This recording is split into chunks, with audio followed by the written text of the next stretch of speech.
In a recent study conducted by the Queen Mary University in London, researchers found that poor people, they're far more generous with their money than rich people are. It doesn't seem like it should be that way, but it is.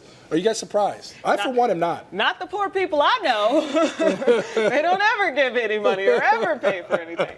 Well, it was kind of shocking. Yeah, it was kind of a study. Yeah. So they put groups of people in a room, and they gave the poor people less money, and they gave the rich people more money, and then they went and kind of said, how would you be with your money in this demonstration? And the poor people, because they didn't want to be judged by their counterparts, were more likely to give more. Well, the wealthy wanted to control what they had. So this was kind of like a template for what life is like in the real world.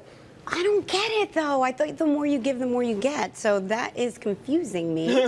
Law of attraction, what say you? I don't understand. Maybe it's understanding the plight. Like, if you don't have as much money, you understand the plight of people who have even less than you. Maybe you're more out of touch the more money you make.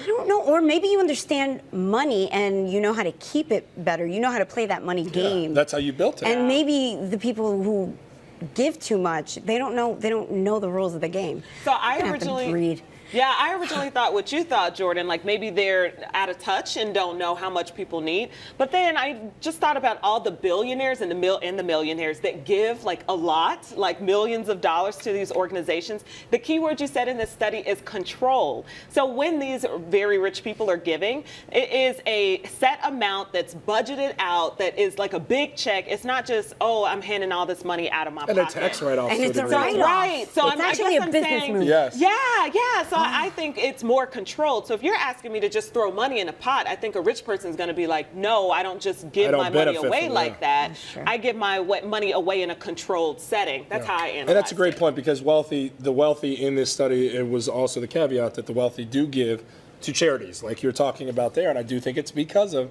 that tax break potentially. And the rich get richer. Yeah. It's not stereotype everybody. There's definitely very wealthy people out there who are just as giving as the person with not as much. But it's an interesting story to cover. I think they want more control. Makes sense. That's smart. Well, do your part, especially with the heat going on out there right now. If you see people on the streets, give them a little bit of cash so they can stay hydrated, because it is dreadful outside. People love this heat. But they also have respite in terms of AC and being able to get out of it. Some people don't have that luxury. If you're eating cheese fries, nobody says a word. If you bring a little container of grilled chicken and veggies, people would just be like, why? Yeah, I would judge you too. Exactly. I would judge you. But I think 24% of the people in this poll don't take responsibility for their own weight. Now Felicia, I'll tell you this. This is coming from somebody who's seen the results. If you don't believe me, take a look at the visual right here. A rosy before and after picture. That's before. Look at that belly. What is this right here? That's a belly. That's a big belly. Wait, that's how long ago was this? This was March. Okay, and what was the weight? What was the weight in that picture? 118. 118. Let's see the now. There she is, right there, everybody. That is the now. Okay. So 118. What are we at now?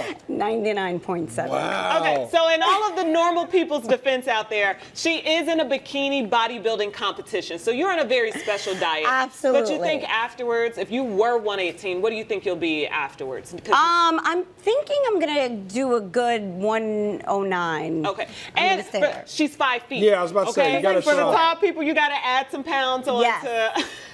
Oh my God! We've covered all the measurements now. I'm not gonna lie. I miss my booty. It's gone. So it'll sad. come back. It's so sad. I'll tell you how to get it back. It's a sad booty. So, like, what your significant other was he going through this dieting with you? Was he supportive? No, or was he absolutely like, come on, honey, let's go not. eat a double cheeseburger? Well, see, this is the difference.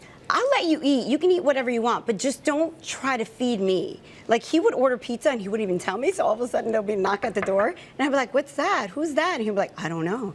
And then he'll open the door and it'll be pizza. He and I'm tried like, to help you. Yeah, so he wouldn't tell me. He would order food all the time and ice cream and all that stuff, or Uber Eats, but he would never try to feed me.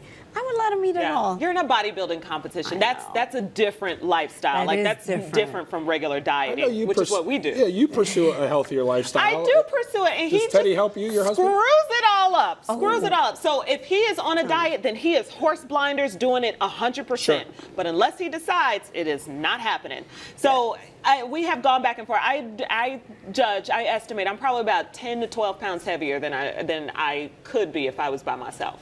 Really? I think, well, so you're I'll go 8 to 10. You're accrediting 8 to 10 pounds. And those are on Teddy. I got your booty, girl. You come and get it whenever you need it. Some of it back later. Okay. Sometimes I always feel like I know what to say. when some things come up, I'm just like, I don't know if I comment on this. What you want to say, Just say Jordan? it. Just say it. I'm gonna stay away from it. You guys look No. fantastic. What I will say is, I don't want Teddy coming after me. I'm not talking about anybody's booty, and I don't even know your man, but I'm not doing that. All right, so here's the deal with my significant other, my fiance. She has the appetite of a 400-pound man.